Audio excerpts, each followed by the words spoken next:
विघ्नविनायक देवनी श्री कष्टभंजन देवनी विश्वेश छो सकळ विश्वतरा विधाता त्रातात मे सकळ मंगळ शांती दाता माटे तमारु करुणा निधि सत्य नाम तथमने करुहु प्रणाम अज्ञान पाश करुणा करि कापिनाथो नीते प्रभु तव पदे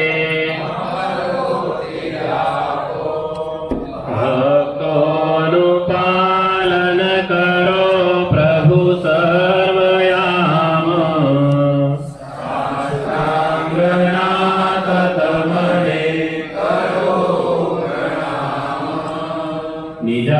निजाश्रितानां सकलातिहन्ता सधर्मभक्तेरवनं विधाता दाता सुखानां मनसे स्थितानां तनोतु कृष्णो किलमङ्गलम् त्वमेव माता च पिता त्वमेव त्वमेव बन्धुश्च सखा त्वमेव त्वमेव विद्या द्रव्यं त्वमेव त्वमेव सर्वं मम एव देव कायेन वाचा मनसेन्द्रियैर्वा पुण्यात्मना वा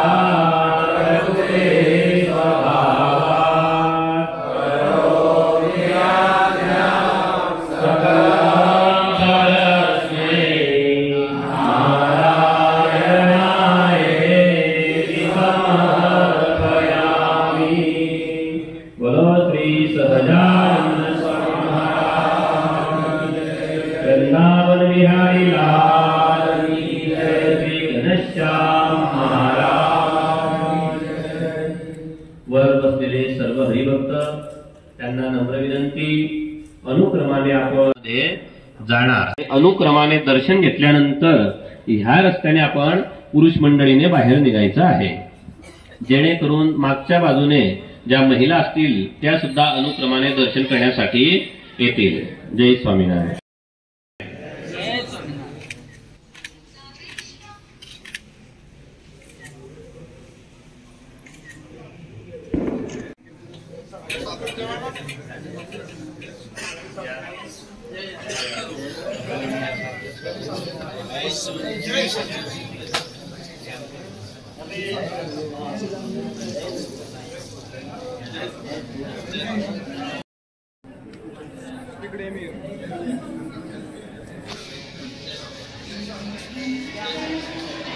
तर आपण पापमुक्त होतो. प्रिय हरिभक्त हो, अशा प्रकारची अतिशय सुंदर परंपरा स्वामीनारायण भगवंतांनी वैष्णव संप्रदायातील तोच धागा पकडला.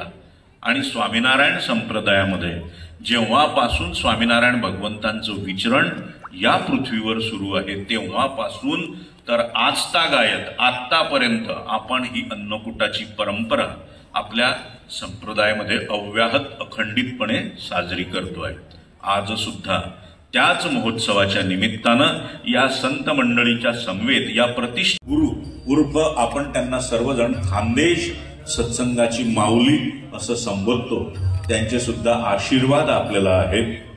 त्याचप्रमाणे स्वामीनारायण भगवंतांच्या आदेशानुसार सत्संगातील सर्व हरिभक्तांची मुलं सन्मानदेश देणारं हे दृश्य एकदा जोरदार करतल ध्वनी दीप प्रज्वलन हा अतिशय सुंदर महोत्सव या ठिकाणी साजरा होतोय.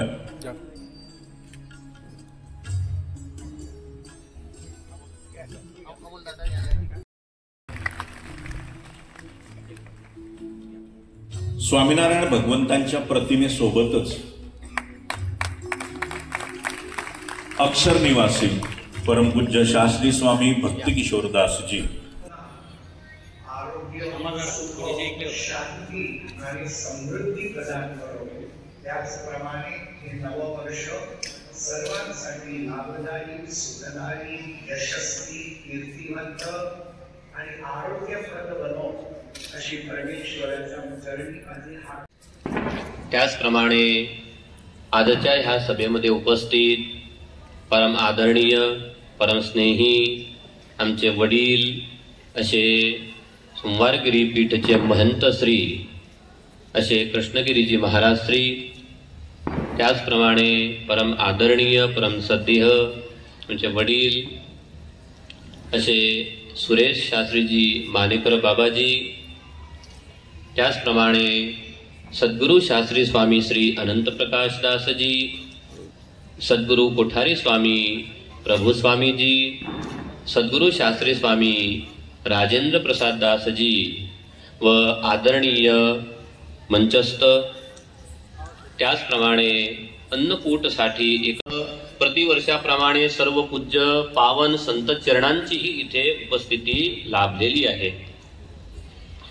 परिसरामध्ये जर संत राहत असतील, परिसरामध्ये जर चांगल्या संस्था असतील, परिसरामध्ये जर चांगले लोक राहत असतील तर त्याचा फायदा काय, याचं ज्वलंत उदाहरण जर कोणी दिलेलं असेल तर स्वामीनारायण गुरुकुलने दिलेलं आहे।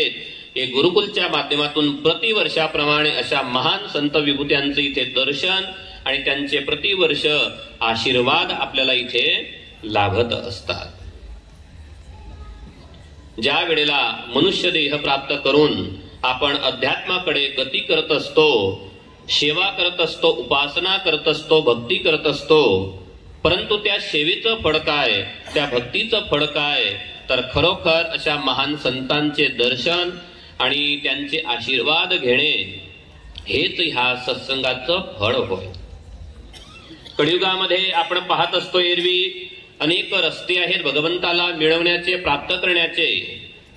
भागवतामध्ये म्हटलेलं आहे की न योगेन समाधिना तत्फलम लभते सम्यक कलौ केशव कीर्तनात। ध्यान योग करून, समाधी करून, तपश्चर्या करून ज्या भगवंताची प्राप्ती सहज रूपे प्राप्त होत नाही, तो परमेश्वर सहजपणे प्राप्त होत नाही, त्याच परमेश्वराच्या फळाची प्राप्ती केवळ आणि केवळ आपल्याला ह्या कलियुगामध्ये भगवंताचं नामस्मरण, संकीर्तन आणि संत चरण यांच्या माध्यमातून शक्य होऊ शकतं। आणि म्हणून हा कलियुग जरी दोषी असला तरी सुद्धा त्याला आपण महान समजत असतो, कारण अल्प साधनेने सुद्धा त्या परमेश्वराची आपल्याला प्राप्ती होत असते। आज आपण इथे 56 भोग अन्नकोट भगवंताला अर्पण केला।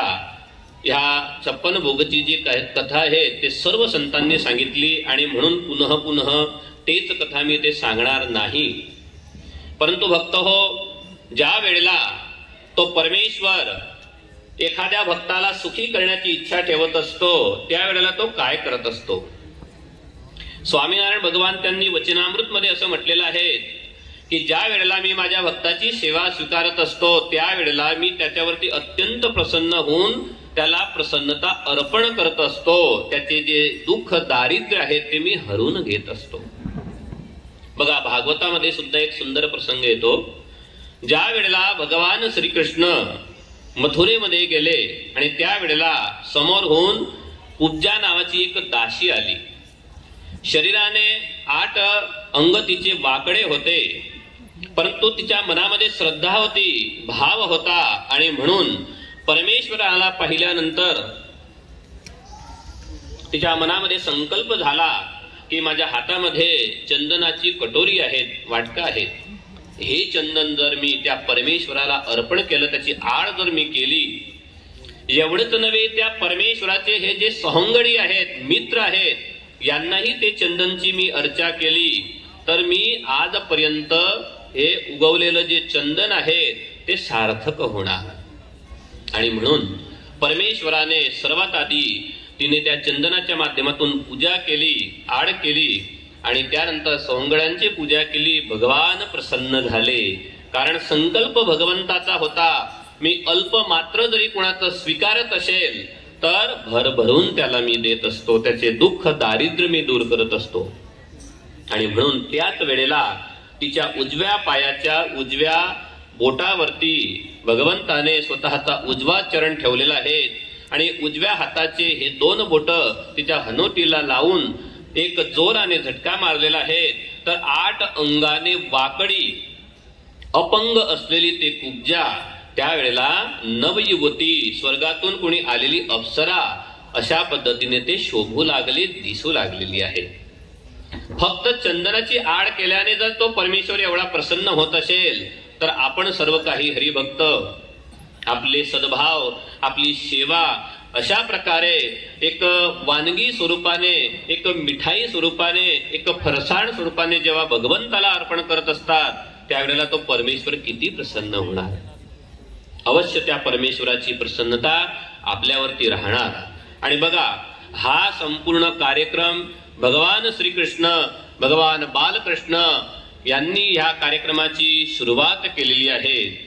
असं म्हटलं जातं की भगवान बालकृष्ण म्हणजे काय, तर कृषी त्याला उद्योजक देणारे, म्हणजे कृषी क्षेत्राला पुढे आणणारे जर कोणी असले तर ते भगवान बालकृष्ण होते. गौ संवर्धन जर कोणी करणारे असतील ह्या जगामध्ये प्रथममेव तर ते भगवान श्रीकृष्ण बालकृष्ण होते. असे अनेक संदेश भगवान श्रीकृष्ण यांनी आपल्याला दिलेले आहेत.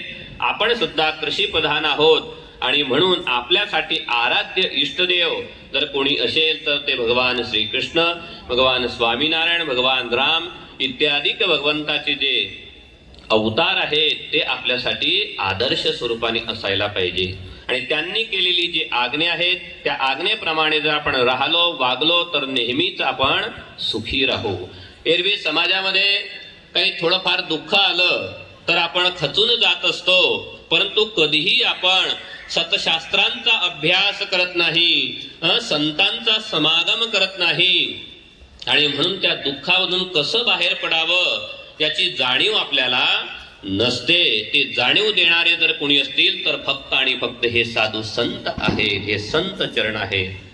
आणि म्हणून तुलसीदासजी यांनी म्हटलेलं आहे, एक घडी आधी घडी आधी में पुनि आद, तुलसी सोबत संत की कटे कोट अपराध. जरी आपले कोटान कोटी अपराध जरी असले परंतु आपण मनाने जर आपण मनाने त्या संतांच्या चरणी गेलो, शरणी गेलो तर नक्कीच त्यांच्या कृपेमुळे आपले जे कोटान कोटी पाप असतात ते जळून भस्मीभूत होत असतात.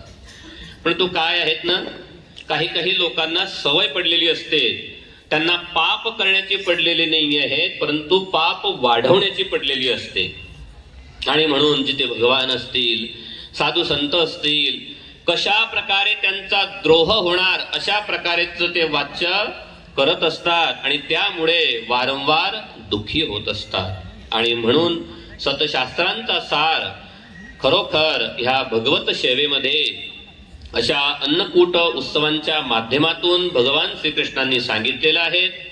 विशेष इथे मी वेळ घेणार नाही, परंतु खरोखर काही वक्त्यांनी इथे सांगितलं त्याप्रमाणे ज्यांच्या पुण्यस्मरणाने हा संपूर्ण आजचा अन्नकूटचा कार्यक्रम होत आहे असे सद्गुरु शास्त्री स्वामी श्री भक्ती किशोरदासजी हा प्रथम अन्नकूट असा आहे की त्यांच्या गैरहजेरीमध्ये इथे होत आहेत, परंतु त्यांचं पुण्यस्मरण आपल्या सोबत आहेत.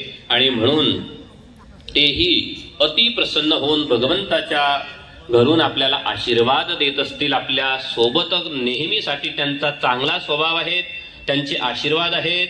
आणि त्यांनी आपल्याला केलेला जो उपदेश आहे, त्यांनी ह्या समाजामध्ये राहून हर हमेशसाठी हा माझा समाज तो सुखी व्हावा असे सतत त्यांनी प्रयत्न केलेले होते.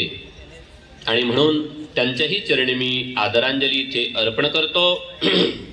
विशेषतः प्रतिवर्षाप्रमाणे ह्या वर्षीही आम्ही सर्वांना आवाहन केलं आणि सर्व काही इथे उपस्थित राहिले. त्यामध्ये सर्वात आधी तर सर्व संतवर्य टाळ्यांच्या नादसह आपण त्यांचे इथे अभिवादन करूया. त्याचप्रमाणे आपल्या सभेमध्ये संजय भाऊ सावकारे उपस्थित आहेत, ते इथे उपस्थित राहिले, त्यांचेही आपण गुरुकुल परिवारातर्फे इथे अभिवादन करूया, स्वागत करूया. त्याचप्रमाणे डॉक्टर साहेब वारके तेही इथे उपस्थित आहेत. सरांनी त्यांचा पूर्ण परिचय दिलेला आहे आणि म्हणून विशेषतः मी ते परिचय देत नाही, परंतु एक शुद्ध व्यक्तिमत्व, समाजसेवी व्यक्तिमत्व, हर हमेश समाजाला ज्या वस्तूची आवश्यकता आहे ते सेवा करणारं व्यक्तिमत्व असे डॉक्टर साहेब इथे उपस्थित आहेत. त्यांचेही मी इथे अभिवादन करतो. त्यानंतर सतत गुरुकुलला ज्यांचं मार्गदर्शन लाभलेलं आहे असे आमचे परमस्नेही ॲडव्होकेट डॉक्टर नेमाडे सर, त्यांचंही मी इथे हार्दिक अभिनंदन करतो. वपू सर आहेत, त्यांचंही मी इथे अभिनंदन करतो. त्याचप्रमाणे हर हमेश ज्यांची इथे सेवा राहिलेली आहे असे आमच्या गुरुकुलचे ट्रस्टी असे पी डी पाटील साहेब असतील, संजय वाघोडदे सर असतील, पूर्ण स्टाफ असेल आणि त्यापेक्षाही अधिक जर कोणाचं इथे सन्मान करण्याची माझी इच्छा असेल तर आमची जे इथे हे संपूर्ण सिस्टम राबवणारे जी मंडळी आहेत त्यामध्ये भूषण असेल, विपुल असेल, त्यानंतर कोण आहे दुसरा, दीपक आहेत, हे आमची जी संपूर्ण मंडळी आहे त्यांना खूप खूप धन्यवाद आणि खूप खूप त्यांच्यासाठी आशीर्वाद. त्यांच्यासाठी आपण एक वेळा जोरात टाळ्यांचा गजर करूया. त्यानंतर सुंदर अन्नकूट तर भगवंताला आपण अर्पण केला, दर्शन घेतले, आरतीचं दर्शन घेतलं, प्रसादही आपल्याला मिळणार, परंतु भक्त हो तो प्रसाद कसा झाला याची आपल्याला जाणीव नाही. तयार भाकर आपल्याला आवडते, परंतु ते कशी होते ते फक्त आईला माहिती असते. अशा आई स्वरूपा हे सर्व संत इथे उपस्थित आहेत. त्यामध्ये विशेषतः ज्यांची सेवा इथे आपल्याला लाभली असे आमचे गुरुकुलचे पार्षद वर्य श्री दीपक भगत. एक वेळा जोरात टाळ्यांचा गजर करूया आपण त्यांच्यासाठी. त्यांची अशी तरमण असते, परिसरातील कोणताही असा व्यक्ती असायला नको की त्याला गुरुकुलचा भगवान स्वामीनारायणचा प्रसाद मिळायला नको. प्रत्येकाच्या घरी जाऊन ते प्रसाद वाटप करत असतात. त्यांनी खूप धावपळ करून, खूप मेहनत घेऊन या अन्नकूटची सेवा स्वतः अंगीकार केली. त्यांच्या सोबत शास्त्री स्वामी स्वयंप्रकाश दासजी, शास्त्री स्वामी धर्मकिशोर दासजी असतील, बाकीचे आमचे संत मंडळी असेल, सत्यप्रकाश स्वामी आहेत, अनंतप्रकाश स्वामी आहेत, भरपूर मोठी मंडळी आहेत. यांनी खूप मोठ्या प्रमाणाने सेवा करून आज इथे भगवंताला हा अन्नकूट अर्पण केलेला आहे. या सर्व संतांचे सुद्धा गुरुकुल परिवारा वतीने मी इथे अभिवादन करतो, आभार व्यक्त करतो. सोबत प्रति गावावरून इथे सर्व काही हरिभक्त आलेले आहेत, सर्व ओळखीचे आहेत आणि जे आपले आहेत त्यांचे काय नावं घ्यायचे, ज्यांचं स्थान आपल्या हृदयामध्ये आहे. ज्याप्रमाणे हनुमानाच्या हृदयामध्ये रामाचं स्थान होतं तद्वत आपण सर्वांचं स्थान आमच्या हृदयामध्ये आहे. अशा सर्व भाविक भक्तांचे सुद्धा मी इथे हार्दिक स्वागत करतो, अभिवादन करतो आणि प्रतिवर्षाप्रमाणे आपण मोठ्या संख्येने इथे उपस्थित राहिलेत तरी आपण मी गुरुकुल परिवारावती आपलेही इथे आभार व्यक्त करतो. आणि सर्वात महत्वाचा भाग म्हणजे आमचे पत्रकार बंधू. ज्याप्रमाणे संतांचं कार्य ह्या समाजामध्ये असतं तद्वत ह्या पत्रकार आमचे जे बंधू आहेत त्यांचंही कार्य आहे. कारण चांगला संदेश प्रत्येकापर्यंत पोहोचविणे हे संतांचे कार्य आहेत. तद्वत चांगला संदेश पोहोचवण्याचं कार्य मग ते आमचे सावद्याचे पत्रकार बंधू असतील किंवा फैजपूरचे पत्रकार बंधू असतील किंवा पूर्ण परिसरातील पत्रकार बंधू असतील, खूप चांगल्या पद्धतीने श्रद्धेने चांगल्या आपल्या धार्मिक संस्थांची सर्वे जुडलेले आहेत, विशेषतः संतांशी जुडलेले आहेत आणि विशेषतः गुरुकुल परिवाराशी जुडलेले आहेत. एवर जुडलेले नाही तर ते सर्व काही गुरुकुल परिवाराचे सदस्य आहेत, तर तेही इथे उपस्थित आहेत. त्यांच्या माध्यमातून संपूर्ण परिसरामध्ये आपला हा अन्नकूट, त्याची सभा आणि हे प्रवचन ते सर्वांना आज उद्याच्या दिवशी मिळणार आहेत. तरी गुरुकुल परिवाराच्या माध्यमातून त्यांचेही मी इथे अभिवादन करतो, स्वागत करतो. त्यानंतर बघतो हो, आपल्या संपूर्ण सभेचं ज्यांनी इथे संचालन केलेलं आहे असे आमचे परम मित्र आणि परमस्नेही असे नंदू पाटील सर, टाळ्यांचा गजर करूया आपण त्यांच्यासाठी. भगवंताने खूप चांगली शक्ती त्यांना दिलेली आहे आणि चांगल्या शक्तीचा चांगला सदव्यय केव्हा कुठे करावा हे गुण सर्व काही भगवंताने त्यांना दिलेले आहेत. तर चला भक्त हो, विशेष वेळ मी इथे घेत नाही. आता ह्यानंतर आपण भगवंताच्या नावाचा जयघोष करूया, ह्या कार्यक्रमाची सांगता करूया. त्यानंतर तुरंत इथे भगवंताची आरती होणार आणि त्यानंतर महाप्रसाद होणार. सर्वांचे हात वरती. बोलिये स्वामीनारायण भगवान की. श्री लक्ष्मी नारायण देवनी. श्री राधा कृष्ण देवनी. श्री वृंदावन विहारी लालनी जय. श्री गोवर्धन धारी की जय. आज के आनंद की जय.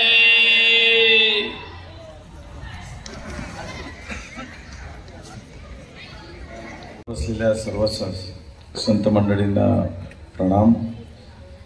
समोर बसलेल्या सर्वच भाविक बंधू भगिनींनाही नमस्कार. दरवर्षी हा कार्यक्रम होत असतो. मला आवर्जून भक्तिकिशोर महाराजांची आठवण आली की अगदी त्यांचाही फोन यायचा. स्वामी स्वरूप महाराजांनी आठवणीने फोन केला. तर आता आमची इलेक्शन लागले, आम्ही इलेक्शनमध्ये फिरतोही आहे, पण तरी इथे दरवर्षीच्या प्रमाणे इथे गेलंच पाहिजे म्हणून अगत्याने आलो. मी आधी मंदिरात गेलो सावद्याला, तिथे दर्शन घेतलं, अगदी शांततेत दर्शन झाले, मी इथे आलो. एरवी तिथे गेल्यावर एवढी गर्दी असते दर्शनाला सगळ्यांना थांबावं लागतं. मी नेहमीच सांगतो की पूर्वी काही टीव्ही, मोबाईल वगैरे या सगळ्या गोष्टी नव्हत्या, कम्प्युटर नव्हते, किंवा धर्मजागरणाचं काम संत मंडळींच्या माध्यमातून, यांच्या व्याख्यानातून होत असायचं. आता बऱ्याचशा गोष्टी आपण टीव्हीच्या माध्यमातून, मोबाईलच्या माध्यमातून बघत असतो. ज्या गोष्टी आपल्याला पूर्वी माहीत नव्हत्या त्या आता सोशल मीडियाच्या माध्यमातून आपल्याला बऱ्याचशा कळा लागल्या, माहीत व्हायला लागलंय. बरंच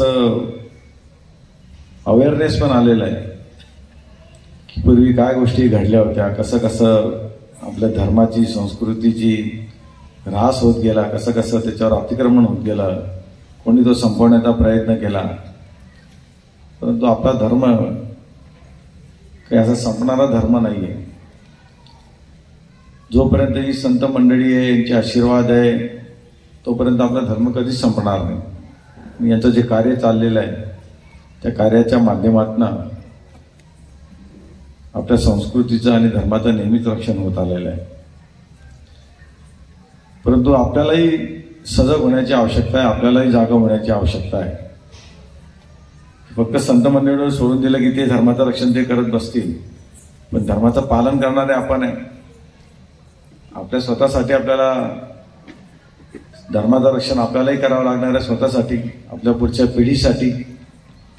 म्हणून जेवढं आपण त्यांच्यावर डिपेंड असतो की संत मंडळी पाहतील, तेवढं आपलंही कर्तव्य आहे की धर्मासाठी आपणही पुढे आलं पाहिजे, आपणही त्याच्यात सहभाग नोंदवला पाहिजे. काही काही घटना तर अशा घडायला लागल्या की एखादी संत मंडळी आपल्या धर्माला जागृत करण्यासाठी काहीतरी व्याख्यान करतं किंवा काहीतरी उद्बोधन करतं, जे खरं असतं, पण तरी त्यांच्या विरुद्ध केसेस केल्या जातात, त्यांच्या विरुद्ध नको ते आंदोलने केली जातात. अशा वेळेला आपलं कर्तव्य आहे की आपण आपल्या संत मंडळींच्या पाठीशी उभं राहायला पाहिजे. ते सगळे रेकॉर्डिंग करताय म्हणून मला पूर्ण बोलताही येत नाही आहे.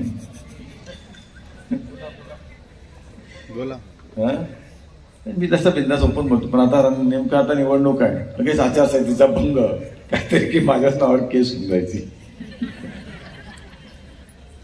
नाही तर मी निवडणूक आचारसंहिता नसती तर मी बिंदास बोलतो, मला काही आडकाठी ठेवत नाही मी. लोकसभेच्या वेळेला काय ऐकलं असेल तर मी बिंदास बोलत होतो काय, पण आता मी स्वतःच उभा आहे, माझ्यावर केस झाली तर मीच फिरत बसेल मागे मागे. पण तुम्ही समजू शकता मी बोलायचा काय प्रयत्न करता हे तुम्ही समजू शकता. म्हणून आधी आपला धर्म टिकवायचा असेल, आपली संस्कृती टिकवायची असेल तर आपण जागृत झालो पाहिजे.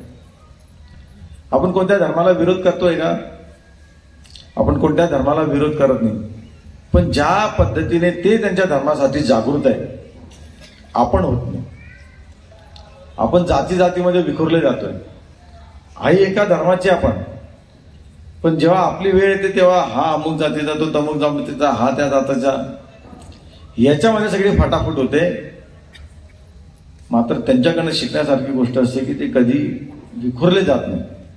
आपल्यासारख्या त्यांच्यातही अनेक जाती आहेत, परंतु जातीच्या नावावर ते विखुरले जात नाही, ते धर्माच्या नावावर एकत्र होतात. हे गुण शिकण्यासारखा आहे, पण तो गुण आपण शिकला पाहिजे. किती आपला विरोधक असला, काही असला तरी त्याच्यात एखादी चांगला गुण असला तो घेतला पाहिजे. म्हणून त्या दृष्टीने आपणही शिकलं पाहिजे की आपल्या धर्मासाठी आपण सगळे लोक एकत्र आलं पाहिजे, तर पुढे टिकणार. आपसातली भांडण आपण कधीही मिटू शकतो ती, पण ते भांडण मिटवायचं म्हणून एखाद्या दुश्मनाच्या हातात सगळं देऊन टाकायचं तर तुम्ही वाचणार नाही नंतर. म्हणून आपण सगळ्यांनी सजग व्हावं. आता संत मंडळी आपल्याला उपदेश करतीलच.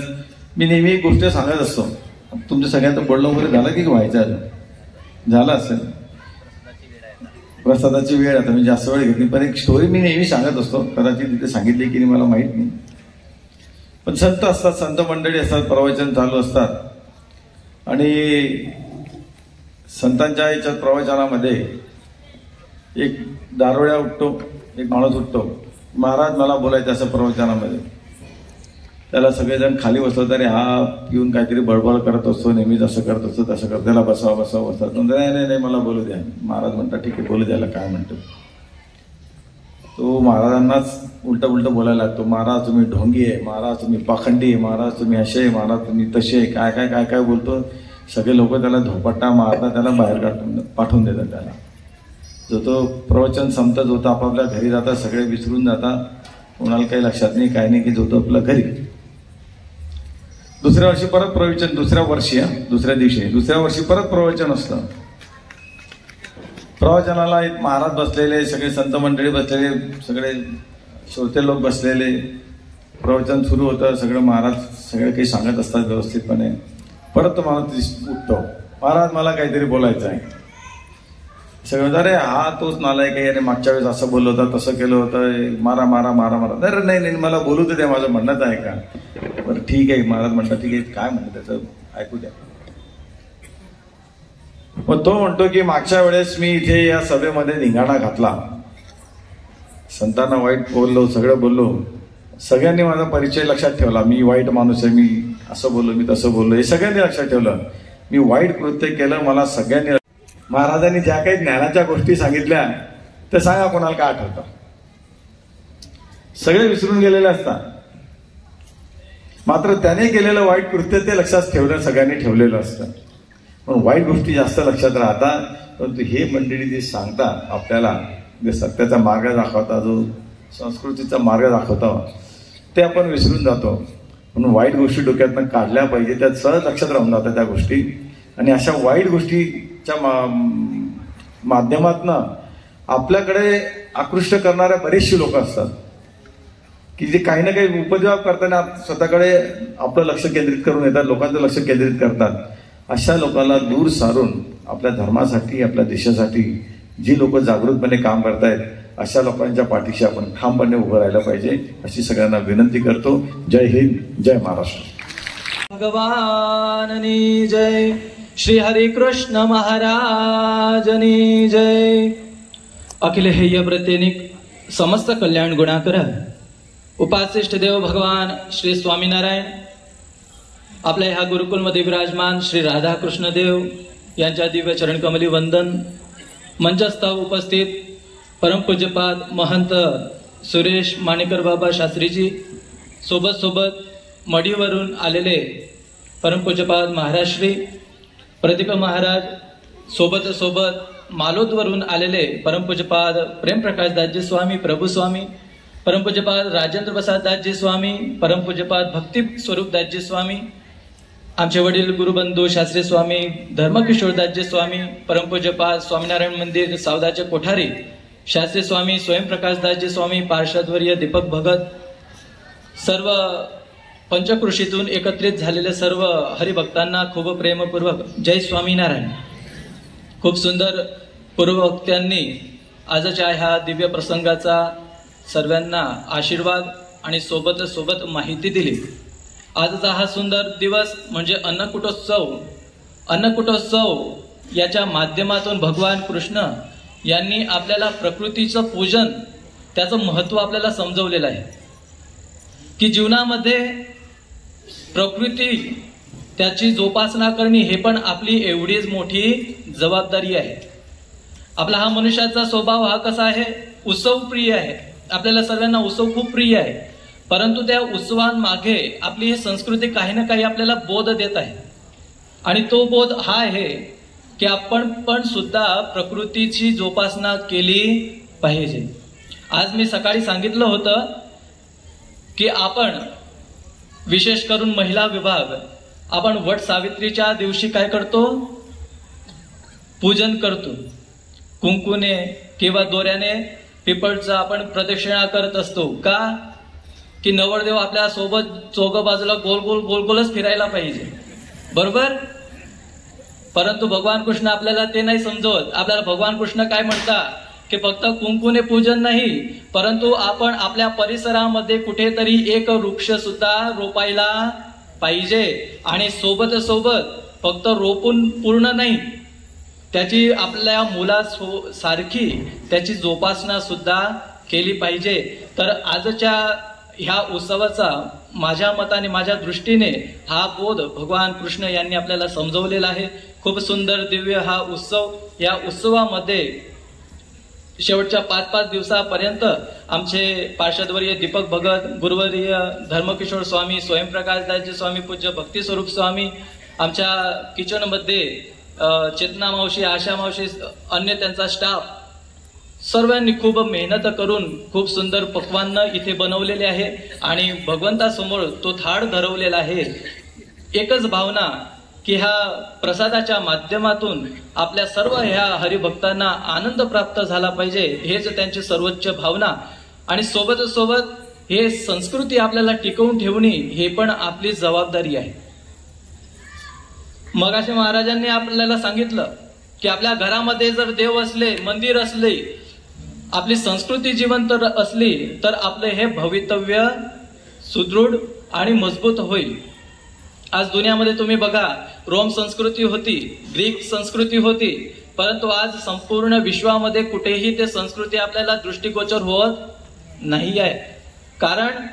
कारण की त्यावेळी तिथले लोक झोपून राहिले असतील, परंतु तेच वेळ आता आपल्याला आपल्या भारतामध्ये आलेली आहे की आपल्या समाजाला आपल्याला जागृत करावं लागत आहे की आपल्या संस्कृतीची रक्षा ही आपली जबाबदारी आहे. हे समजवण्यासाठी आपल्याला आपल्या समाजाला जागृत करण्यासाठी आपल्याला प्रयत्न करावे लागतात. आणि त्यासाठी आजच्या ह्या दिवशी एकच विनंती आहे की जागृत व्हा.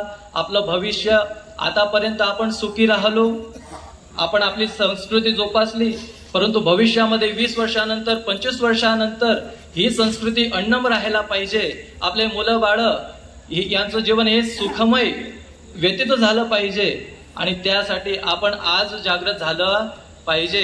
त्यासाठी सर्वात मोठा पावर तुमच्या जवळ आहे. कोणचा माहित आहे का? राष्ट्राची रक्षा करायची असली तर आपल्याला कुठे जायचं आहे? बॉर्डरवर. तुम्हाला सर्वांना एक बंदूक दिली आणि सांगितलं की जा पाकिस्तानच्या बॉर्डरवर. कोण कोण तयार आहे? कोणीच नाही. परंतु त्या बंदूक करता पण मोठा पॉवर आपल्या जवळ आहे. आपली शक्ती कोणची? मताची शक्ती. आणि त्याचा सदुपयोग करत असताना जो राष्ट्र धर्माची रक्षा करतो त्यांना मजबूत आपण केलं पाहिजे, तर आपल्या ह्या धर्माची, आपल्या राष्ट्राची हे रक्षा होईल. तर आजच्या ह्या पवित्र दिवशी गुरुवर्य शास्त्री स्वामी धर्मप्रसाद दासजी स्वामी, गुरुवर्य शास्त्री स्वामी भक्तिप्रकाश दासजी स्वामी आणि आमच्या संपूर्ण संत मंडळाच्या वतीने सर्व पंचक्रोशीतील हरिभक्तांना दिवाळीच्या खूप खूप शुभेच्छा, नूतन वर्षाच्या खूप खूप शुभेच्छा. सर्वांना भगवान हरिकृष्ण महाराज लक्ष्मीनारायण देव यांच्या चरणी प्रार्थना. लाभस्तेषां जयस्तेषां कुतस्तेषां पराजयः एष्यामिंदिवरश्चामो हृदयस्तुर जनार्दन. भगवान तुमच्या जीवनामध्ये यश, कीर्ती, समृद्धी, निरामय आयुष्य भगवान तुम्हाला प्रदान करो, अशी भगवंताच्या चरणी प्रार्थना करत असताना आज आमच्या या संकुलाचे जे काही सर्व कर्मचारी आहे त्या सर्व कर्मचाऱ्यांसाठी, आमच्या स्वयंपाक खोलीमध्ये काम करणाऱ्या मावशी, त्यांच्यासाठी आमचे शिपाई वर्ग आहे, आमचा शिक्षक वृंद आहे, त्या सर्वांसाठी आपण एक वेळा टाळ्यांचा गजर करूया. कारण की आजचा आपला हा उत्सव त्यांच्यामुळे, त्यांच्या अथाग मेहनतमुळे हा सिद्ध होत आहे. आपल्याला सर्वांना हा आनंद भेटत आहे, तर त्याबद्दल त्यांचा खूप खूप आभार. सोबत आज आमचे वडील गुरुबंधू शास्त्री स्वामी भक्ती किशोरदासजी स्वामी शेवटच्या 17 वर्षामध्ये आज प्रथम असा अनुकूट आहे की त्यांची गैरहजेरी आपल्याला लाभलेली आहे. परंतु देव इच्छा बलियसी, भगवंताच्या इच्छासमोर आपलं काही चालत नाही. परंतु त्यांनी ह्या गुरुकुलसाठी जे काही केलेलं आहे त्या ऋणामधून गुरुकुल कधीही मुक्त होऊ शकत नाही, हा समाज मुक्त होऊ शकत नाही. अशा संत विरलच्या चरणी पण वंदन. सर्वांना खूप प्रेमपूर्वक जय स्वामीनारायण.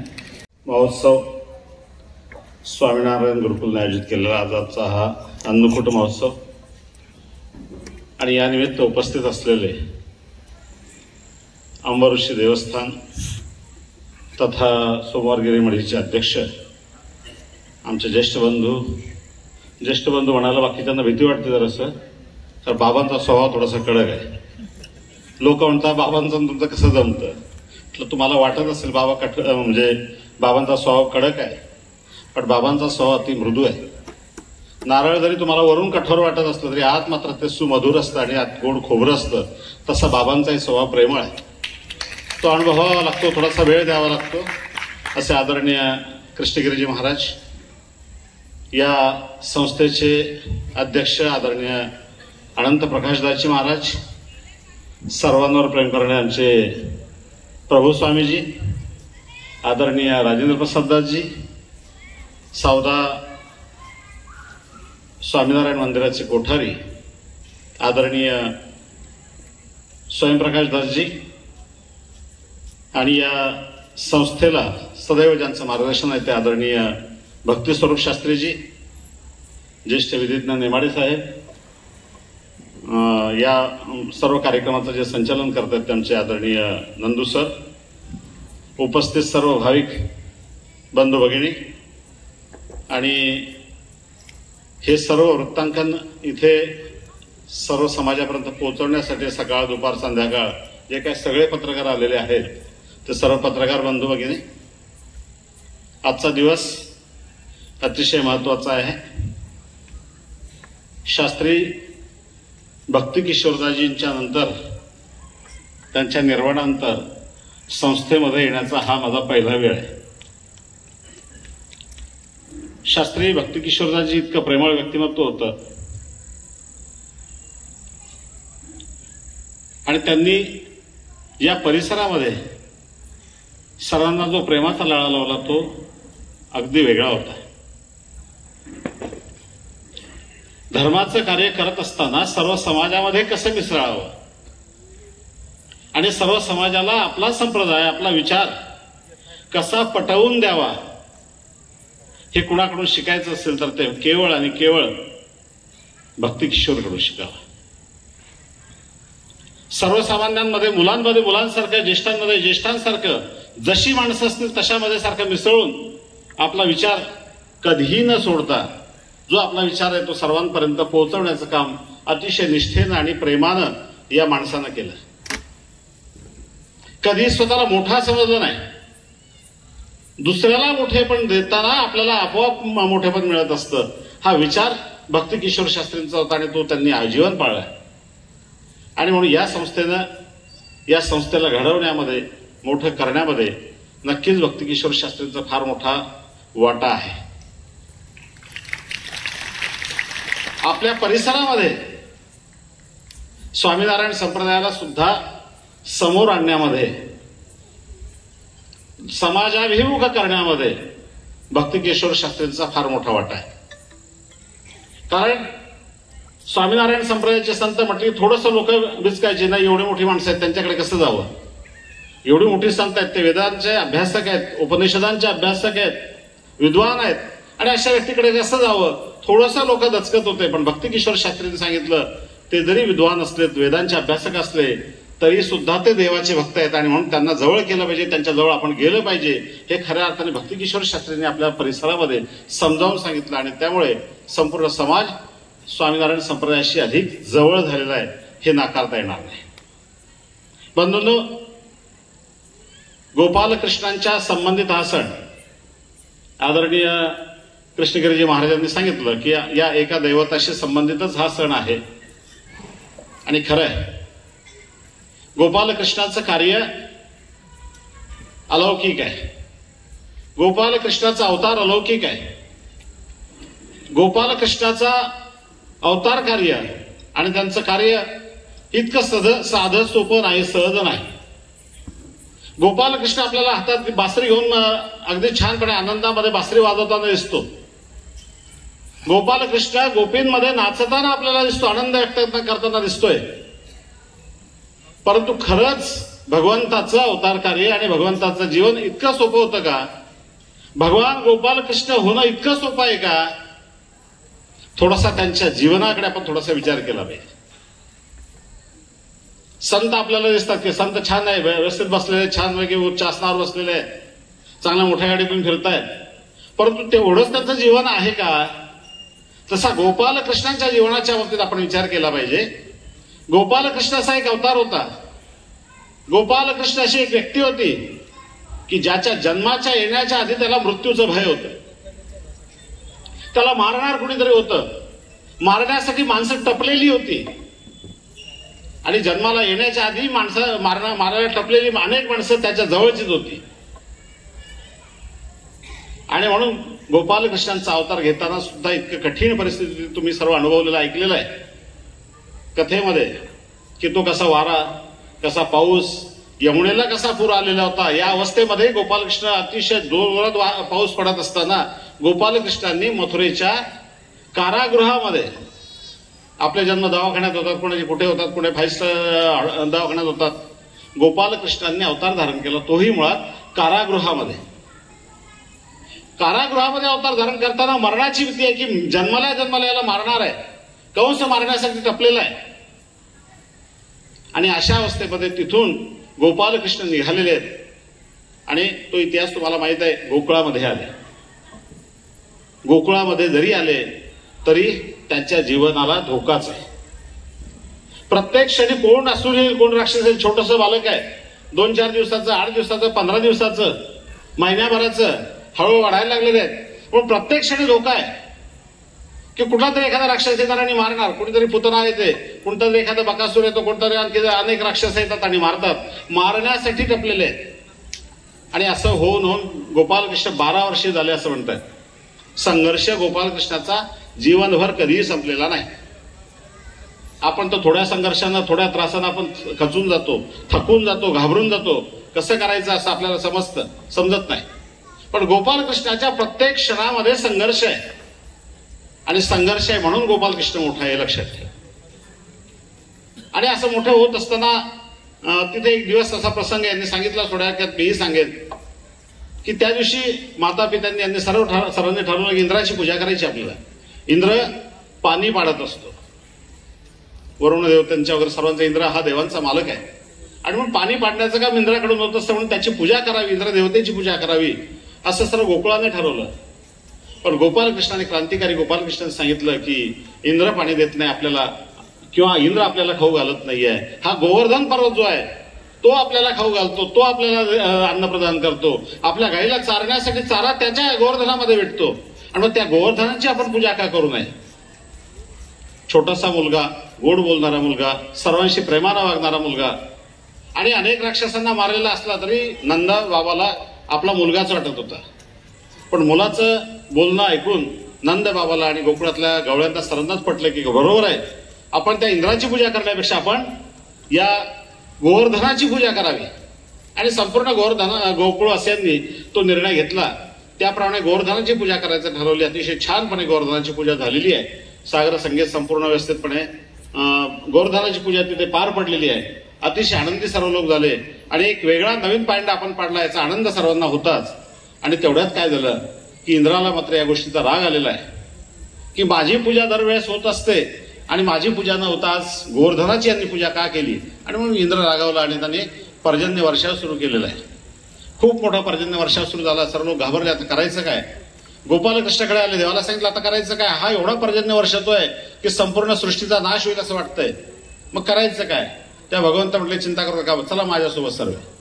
सर्व गोवर्धना पर्वताच्या जवळ गेले आणि भगवंताने त्या गोवर्धन पर्वताला सहजपणे उचललं आणि आपल्या करंगळीवर उचललं. सर्वांनी जय जयकार केला. संपूर्ण गोकुळ त्या गोवर्धन पर्वताच्या खाली निवांत झालं. मग सर्वांनी सांगितलं आपल्या आपल्या काठ्या लावा. प्रत्येक जण काठ्या लावायला लागले. काठ्या लावल्या सर्वांनी आणि तो गोवर्धन पर्वत तोलून धरला. मग गवळ्यांच्या मुलांना असं वाटलं की काठ्यात आम्ही लावल्यात, आम्ही पर्वत उचलला. खऱ्या अर्थाने गोपालकृष्ण काय फक्त करंगळी लावलेली आहे म्हणून सर्वांना जरा अहंकार निर्माण झाला. मग त्या अहंकाराचं सुद्धा निर्दालन भगवंतानं केलेलं आहे. आणि अशा प्रकारे स्वामींनी सांगितल्याप्रमाणे 7 दिवस तिथे अखंडितपणे संपूर्ण समाजाचं रक्षण करण्याचं काम भगवंतानं तो गोवर्धन पर्वत उचलून केलेलं आहे. आणि तेव्हापासून खऱ्या अर्थाने या अन्नकूटाची किंवा 56 भोगाची परंपरा निर्माण झालेली आहे.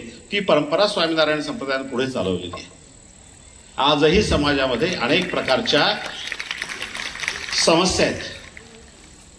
आजही तीच अवस्था आहे, काही बदल झालाय असं नाही. समाज अतिशय वेगळ्या पद्धतीनं आक्रमित होत आहे. आपल्या समाजावर फार मोठे आक्रमण आजकाल होत आहेत. ही आक्रमणं कुठेतरी थांबवणं आपल्याला गरजेचं आहे. त्यासाठी हिंदू समाजानं, हिंदू धर्मीयांनी, देवाला मानणाऱ्यांनी सर्वांनी एकत्र येणं गरजेचं आहे. तुम्ही बघा, टीव्हीच्या माध्यमातून आपल्या संस्कारावर अनेक बदल होत आहेत.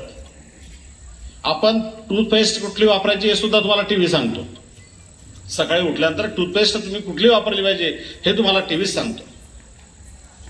टीव्ही सर्व काही सांगायला लागतो. साबण कुठली वापरायची, मग टूथपेस्ट कुठली वापरायची, सर्व काय काय वापरायचं तुम्हाला सर्व टीव्ही सांगत असतो आणि त्याप्रमाणे तुम्ही वागत असता. ही अवस्था आपली झालेली आहे.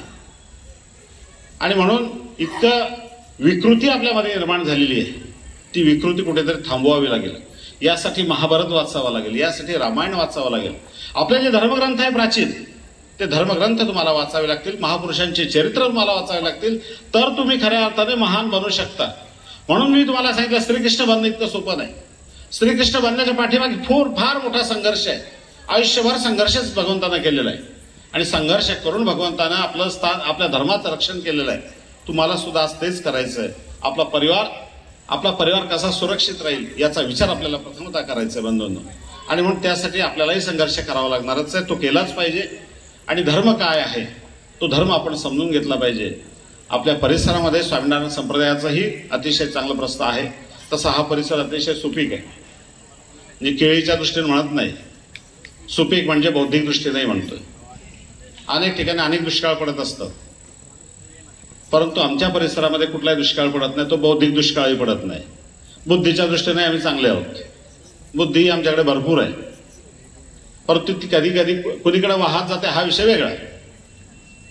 परंतु बुद्धीही आमच्याकडे चांगली आहे. त्याचा बुद्धीचा चांगला वापर आपण केला पाहिजे. धर्माच्या साठी तुम्ही वेळ दिला तर धर्मो रक्षते रक्षता. धर्मासाठी जर धर्माचं रक्षण तुम्ही केलं तर धर्म तुमचं रक्षण करणार आहे. आणि म्हणून धर्माचं रक्षण करण्याच्या, धर्माची बाजू घेण्याची वेळ आता आपल्या जवळ आलेली आहे. नाहीतर काही काळानंतर समूळाची विनाशांती असं होऊ शकतो. अनेक देश असे आहेत की त्यांना त्यांची संस्कृती मूळ संपून गेलेली आहे. म्हणून ती मूळ संस्कृती आपली काय आहे ती जोपासली पाहिजे. टीव्हीतल्या संस्कृती बघू नका. सासू सुनेची भांडणं त्याच्यात दाखवलेली आहेत.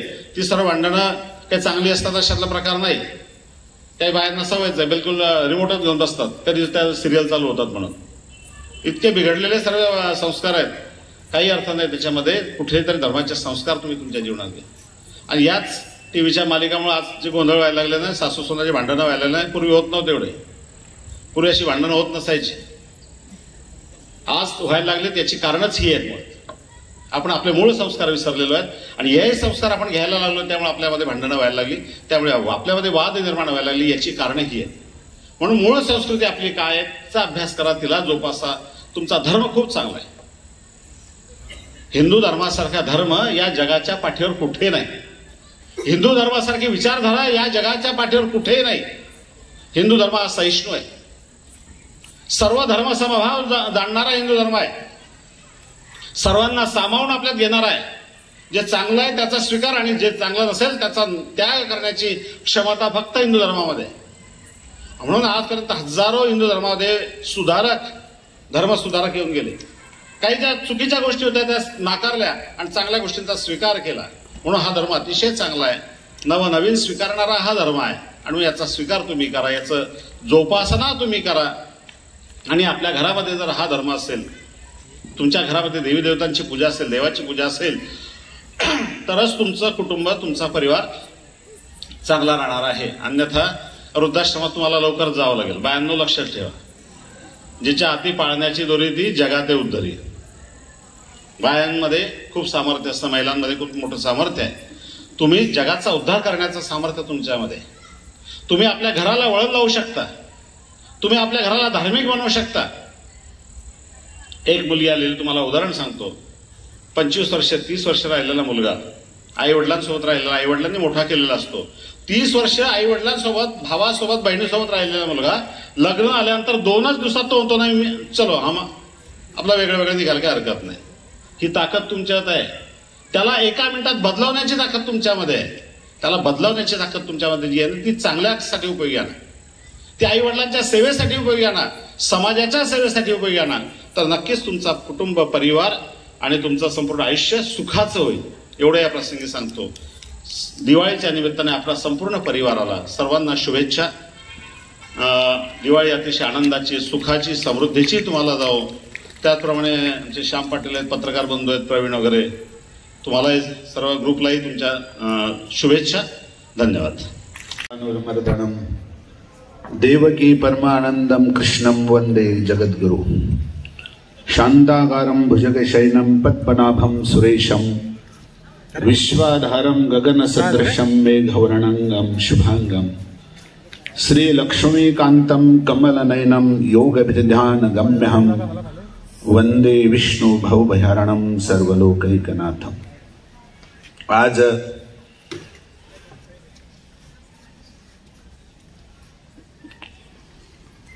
स्वामीनारायण गुरुकुलच्या प्रांगणामध्ये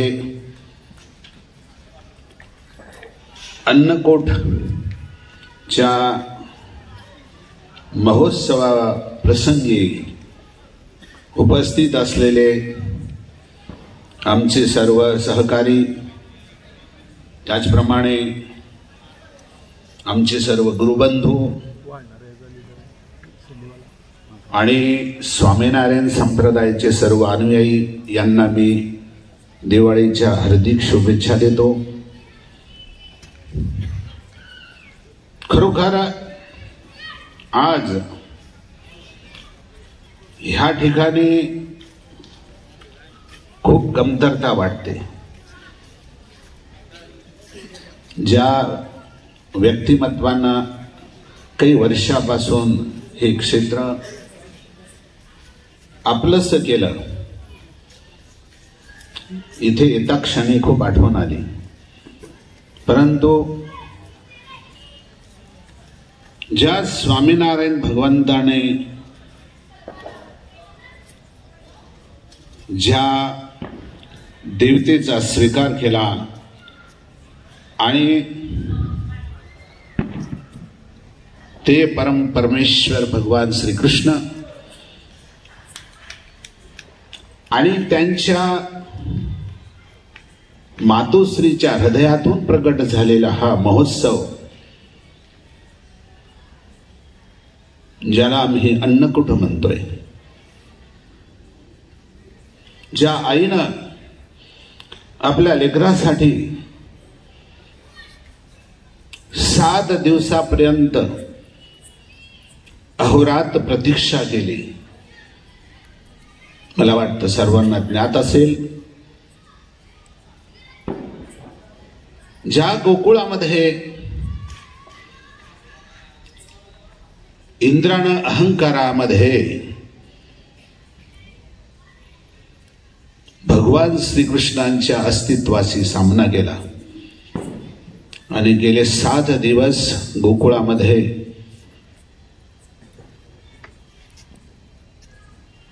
अखंड तांडव निर्माण केलं. त्या सर्व गोकुळवासियांनी भगवंतांनी 7 दिवस गोवर्धन पर्वताच्या हृदयामध्ये सामावून घेतलं. सर्व गोकुळ भगवंताच्या आशीर्वादामध्ये आनंद घ्यायचे.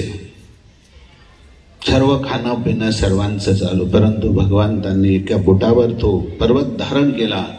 आई पाहते की माझं लेकरू 7 दिवसापासून उपाशी आहे आणि त्या यशोदा मायनं 8व्या दिवशी ज्यावेळेस इंद्राचा गर्व हरण झाला, तो शरण आला. पहा, हा महोत्सव निव्वळ भगवान श्रीकृष्णांचा आहे. दुसऱ्या देवतांशी ह्या उत्सवाचा काही एक संबंध नाही. यशोदा माईनं 7 दिवस आपल्या मुलाची प्रतीक्षा केली. दिवसाचे 4 प्रहर आणि रात्रीचे 4 प्रहर, 7 8 56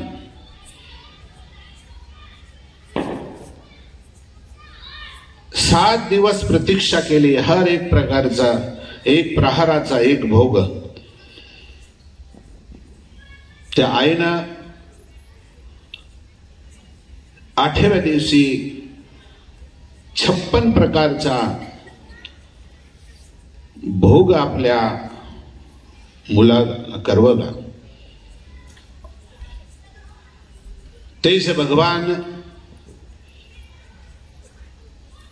सहजानंद स्वामींनी ज्यावेळेस भगवंताची निवड करायची, जो भगवान ज्याला हर प्रकारचा भोग लागतो, बालपणापासून अखेरपर्यंत, ज्या भगवंतांनी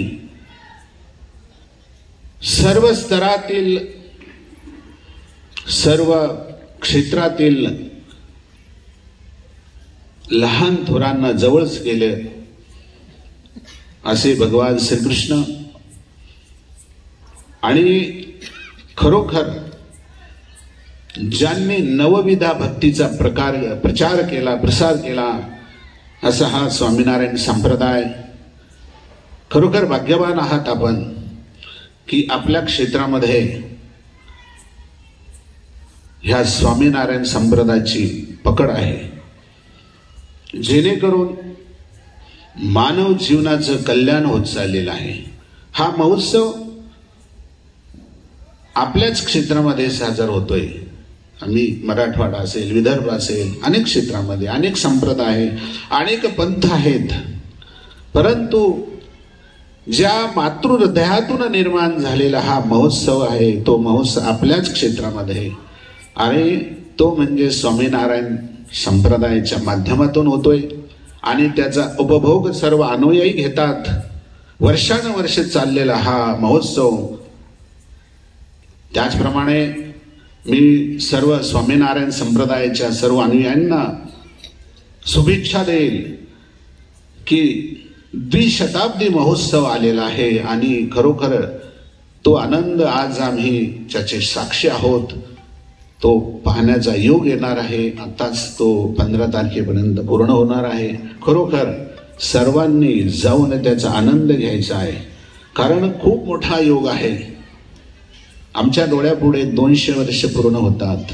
ज्यांनी ही मुहूर्तमेढ रवली आणि ज्यांनी आपल्यासाठी भगवान श्रीकृष्णाची निवड केली, खरोखर अतिउत्तम आहे आमच्यासाठी. कारण देवता निवडताना त्या परमपुरुषांनी खूप संघर्ष केलेला आहे आणि त्याचं जे फळ आहे ते आम्ही आज सांगतोय. तर आमच्या शास्त्रींनी मला 2-3 वेळेस फोन केला, मला बोलवलं, त्याबद्दल मी शास्त्रींचे खूप आभार. कारण खूप चांगलं वाटतंय प्रांगण आणि स्वामीनारायण गुरुकुल म्हणल्याच्या नंतर भक्ती शास्त्रींनी गेल्या 2.5 वर्षापासून इथे आपल्या क्षेत्रामध्ये सर्वात पहिली मुहूर्तमेढ रोवली आणि आज खरोखर आपल्या रावेर यावल भुसावळ तालुक्यामध्ये त्यांच्यानंतर अनेक असे संस्थान सर्वांनी आपल्या बळावर उभा केले.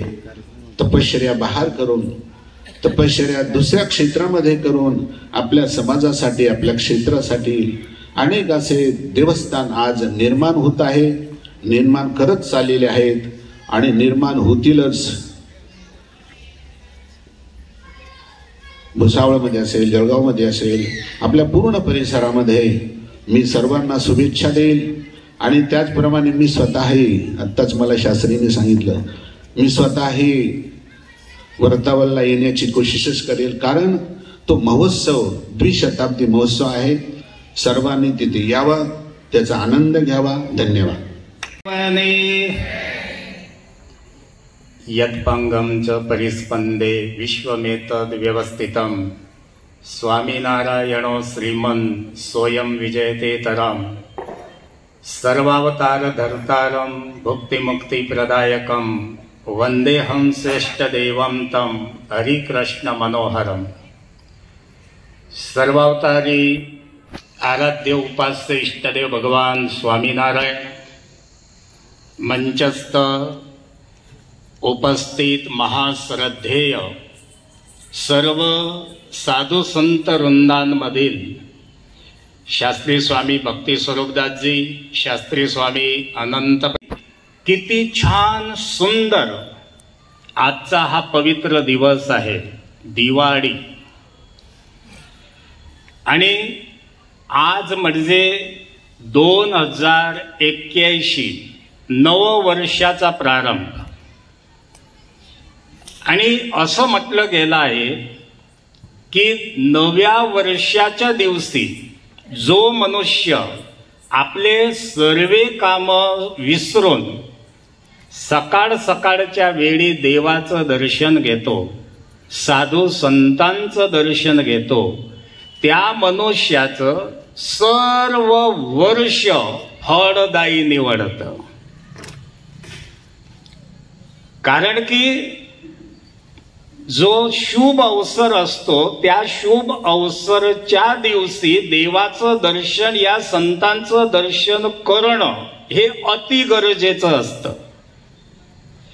पण एक संतांना हृदयामध्ये असा विचार येतो की आपल्या यावल म्हणा की रावेर पंचक्रोशीमध्ये जेवढा पण आपला सत्संग समुदाय आहे, या सत्संग समुदायाला जागृत होण्याची भरपूर आवश्यकता आहे, भरपूर. आणि त्यासाठी साधू संत तनतोड मेहनत करतात. आताच प्रभू स्वामींनी सांगितलं हो की साधू संतांजवळ वेळ नसतो, धावपडी एवढी असते की नाही झोपण्याचा वेळ, की नाही जेवणाचा वेळ, की नाही कोणाशी संभाषण करण्याचा वेळ, कोणाजवळ वेळ नाही. तरी सुद्धा वेळात वेळ काढून समाजाला जागृत करण्याचा पुरुष प्रयत्न अहर्निश साधू संत करीत असतात. आता आपण विचार करीत असाल की जागृत होण्याचा प्रयत्न काय, आम्ही झोपलेले आहात, आपण झोपलेले आहात, आपल्या सर्वांचे डोळे उघडे आहेत. पण आपल्या मनाने, आपल्या अंतःकरणाने, आपल्या चित्ताने जर आपण विचार करा की भले आपले डोळे उघडे आहे, पण आपली शारीरिक मानसिक परिस्थिती, आपली अध्यात्म परिस्थिती कशी आहे, कोणावर अवलंबून आहे. जर आपण त्याचा नैतिक विचार केला तर भक्त हो, आपण जागृतच आहे. बाकी याचा जर आपण कोणताच विचार नाही केला तर आपले डोळे उघडे आहे तरी सुद्धा आपण सुषुप्त अवस्थामध्ये आहे. म्हणून शास्त्रांमध्ये असं म्हटलं आहे, उद्यम साहस धैर्य बुद्धी शक्ती पराक्रम षडते यत्र वर्तन्ते तत्र दैवम सहायकृत. जिंदगीमध्ये सफळ होण्यासाठी पहिला मार्ग म्हणजे उद्यम, साहस आणि धैर्य. या तिघ गोष्टी प्रत्येकाच्या जीवनामध्ये उन्नतीच्या मार्गावर, प्रगतीच्या मार्गावर आणि विकासाच्या मार्गावर घेऊन जाणारे आहेत. एक करता एक उद्यम, साहस आणि धैर्य. आणि जर या तिघ वस्तू जर आपल्या जीवनामध्ये नसल्या तर समजून द्यायचं की नाही आपला वर्तमान काळ की नाही आपला भविष्य काळ. आपण जेथे आहे तेथेच राहणार आहे. आपण वैयक्तिक या पारिवारिक या समाजामध्ये कोणतीही प्रगती आपण करू शकणार नाही. जर आपल्याला समाजामध्ये या देशामध्ये येऊन काही प्रगती करायची असली, काही क्रांती आणायची असली, काही आपले विचार समाजापुढे मांडायचे असले तर आपल्याला सावधान होणं गरजेचं आहे. आणि त्यासाठी संतोड मेहनत सर्व साधू संत महात्मा करतात. आणि आजचा दिवस म्हणजे दिवाळीचा दिवस, अन्नकूटाचा दिवस. पूर्व वक्तांनी भरपूर आपल्याला त्याविषयी सांगितलं, नंदू सरांनी पण आपल्याला त्याविषयी भरपूर सांगितलं. केवळ आपण अपेक्षा ठेवू शकतो साधू संतांच्या आशीर्वादाची, की जर एवढा आनंदित दिवस असला, आपण मोकळ्या मनाने दिवाळी साजरी केली, नववर्ष साजरं केलं, बस देवाचं दर्शन झालं, एक वखत साधू संतांचे आशीर्वाद भेटून जातील तर माझी जिंदगी सफळ होऊन जाईल. पण भक्तांनो, जिंदगी सफळ करण्यासाठी 3 मार्ग मी तुम्हाला दाखवले, उद्यम, साहस आणि धैर्य. जर आपण जागृत राहिले, सावधान राहिले तर आपल्या जिंदगीला सलाम आहे. नाहीतर आपल्या भारताचे राष्ट्रनेता अब्दुल कलाम साहेब त्यांनी त्यांच्या नोंदवहीमध्ये असं लिहिलेलं आहे, बराबर ध्यान दे जा की आपली जिंदगी चालली कुठे, आपल्या लाईफची ट्रेक चालली आहे कुठे, आपण कुठे उभे आहे, कुठे चाललो आहे, आपण आपल्या जीवनामध्ये प्रगती करतो या नाही करतो आहे, आपलं जीवन सफळ आहे या व्यर्थ आहे. अब्दुल कलाम साहेबने फक्त 4च वाक्य आपल्याला सांगितले, पण फार अगत्याचे आहे. पहिलं वाक्य अब्दुल कलाम साहेब म्हणतात की past is waste life, past is waste life. दुसरं वाक्य सांगितलं, present is new paper, present is new paper. आणि तिसरं वाक्य त्यांनी आपल्याला सांगितलं की future is our question paper, read and write carefully, otherwise your life will be a tissue paper. काही समजले नाही. आपली जिंदगी टेच्यू पेपर सारखी न होणार त्यासाठी आपण सावधान राहायचं. टेच्यू पेपर बघितलाय का? बघितलाय? त्याचा आपण कसा उपयोग करतो, कशासाठी करतो? लगेच आपण टेच्यू पेपरचा यूज केल्यानंतर आपण काय करतो? खिशात ठेवतो. यूज केला म्हणजे आपण फेकून देतो. आपली जिंदगी व्यर्थ जाणार नाही. म्हणून भक्त हो, या साधू संतांचा प्रयास राहतो. आज चांगला दिवस आहे.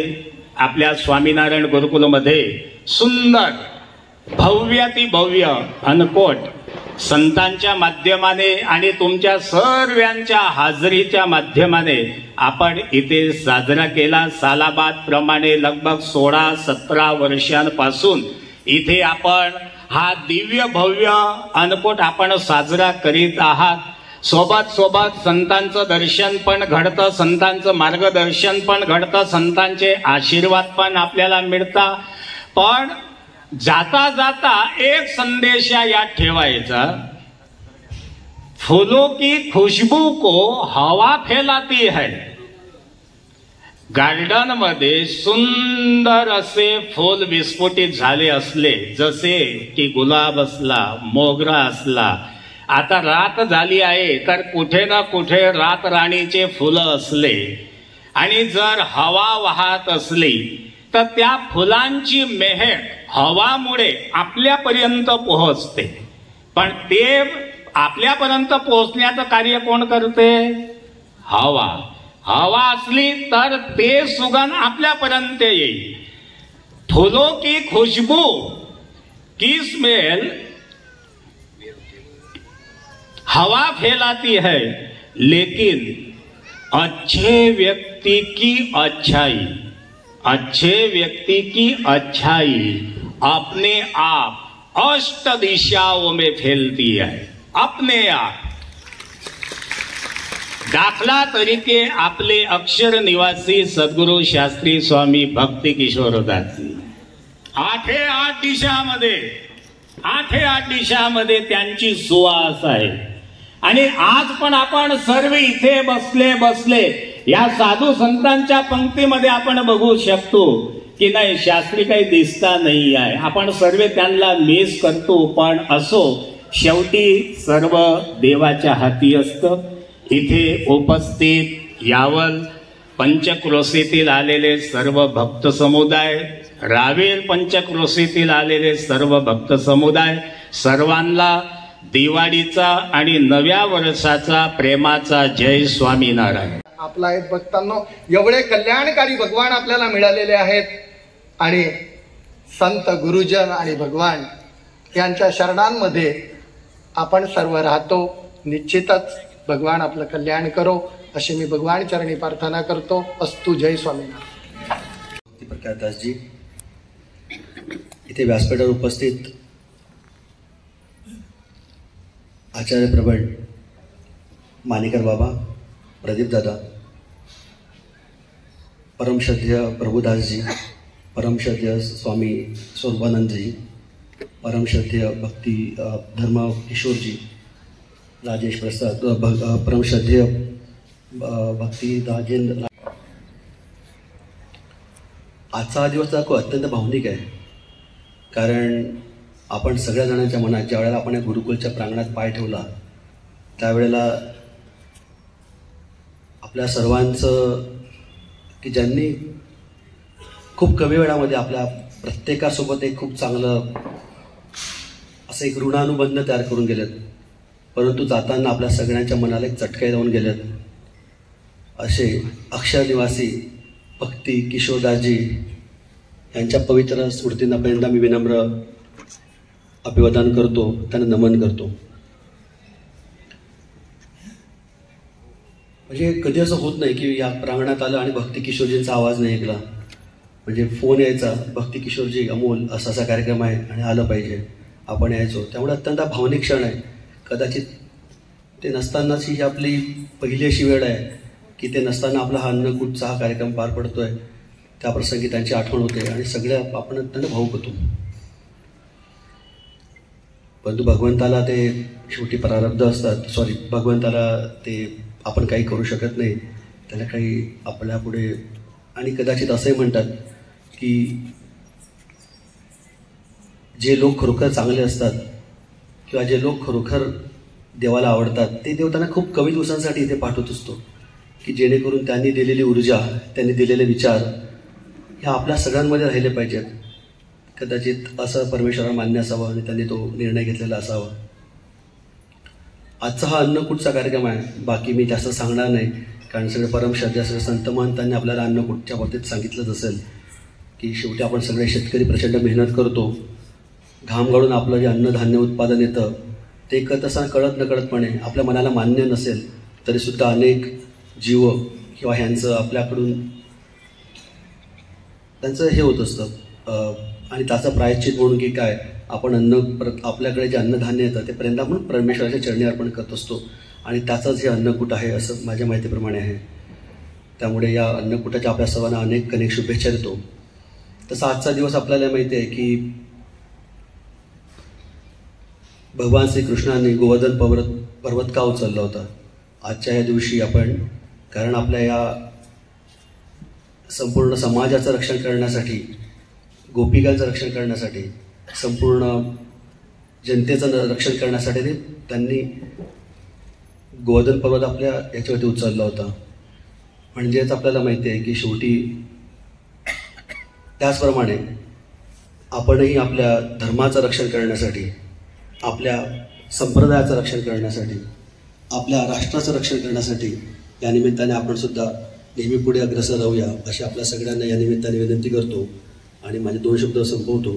आणि गुरुकुलाचे सर आचार्य प्रमाणाने मला इथं बोलण्याची संधी दिली त्याबद्दल आपल्या सगळ्यांचे मनापासून धन्यवाद देतो आणि आपली रजा घेतो. मला जायचं आहे त्याबद्दल आपल्या सर्वांची माफी मागतो, क्षमा मागतो. सर्वांना जय स्वामीनारायण. लेवा जगत यूट्यूब चॅनलमध्ये आपलं स्वागत आहे. आपल्या परिसरातील ताज्या घडामोडी बघण्याकरता आमचे चॅनल सबस्क्राईब करा आणि आपल्या मोबाईलवर बघा ताज्या बातम्या व कमेंट करून प्रतिक्रिया जरूर कळवा. बघत रहा लेवा जगत. धन्यवाद.